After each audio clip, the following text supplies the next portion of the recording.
Good evening, my name is Rotceh Sotomayo. I thank you all for coming to tonight's speech-a-thon. Without further ado, I hope you enjoy my speech, and in advance, thank you for the time and for the attention. From caring comes courage, as my shirt says.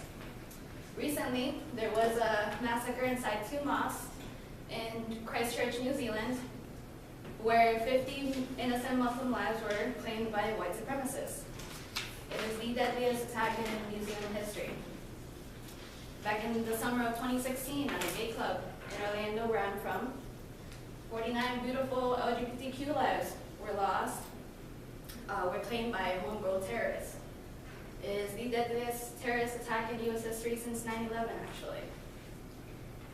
In the Las Vegas shooting, a year later, surpassed the Orlando shooting as the deadliest mass shooting by a single person, where 58 lives were lost.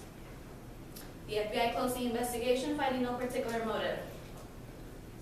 It all sounds pretty scary to me, which leads me to our theme from today, fear.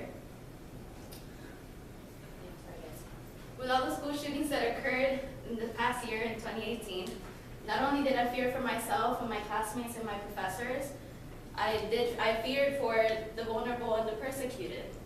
I feared for Muslims, I feared for LGBTQ, I feared for African Americans.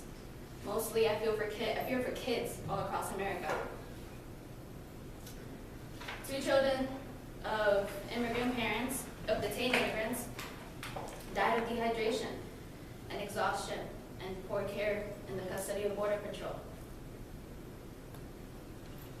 These tragedies all have one thing in common. They stem from fear. White supremacists fear becoming a minority among other races. Terrorists aim to instill fear in ethnic and religious groups and other targeted groups like the LGBTQ community. ICE and the Trump administration are making immigrant parents fear for their children's lives. In fact, fear-mongering makes up our current political climate.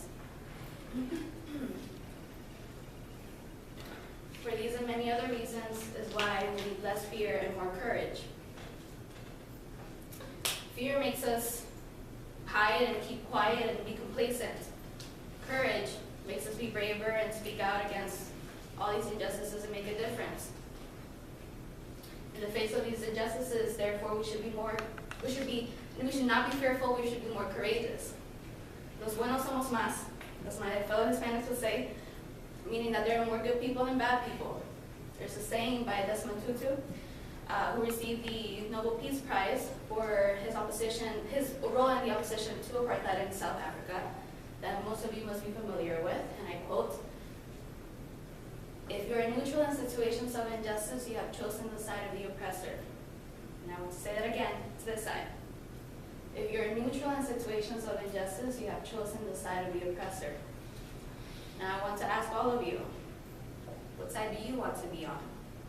Do you want to be on the side of the oppressor, or will you be brave enough to fight in situations of injustice? Take David and Goliath. David was a lot smaller than Goliath, but David won against Goliath with a small pebble. I have no doubts that David was terribly afraid of Goliath. And even in this Bible story, you can imagine that David felt what most of us manifest when we feel fear, that fight or flight response. So if David chose to stay and fight a giant with a small pebble, what reason do we have to flee?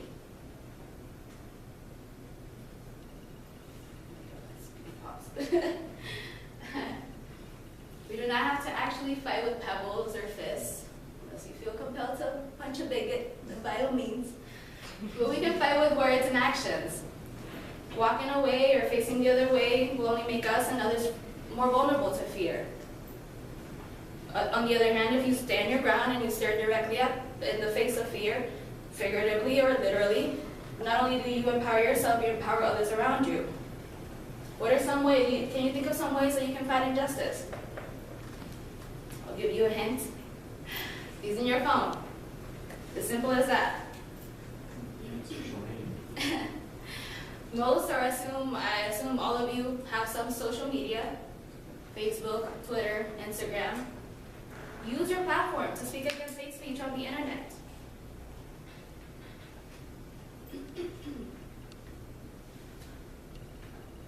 Deleting content is not enough. You can comment directly under the post or report the person who is posting the hate speech online. Hate speech has no place in society or online. We need the voices of tolerance and love to ring out across the world, because the best remedy to bad speech is more speech. Unintended. Thank you guys.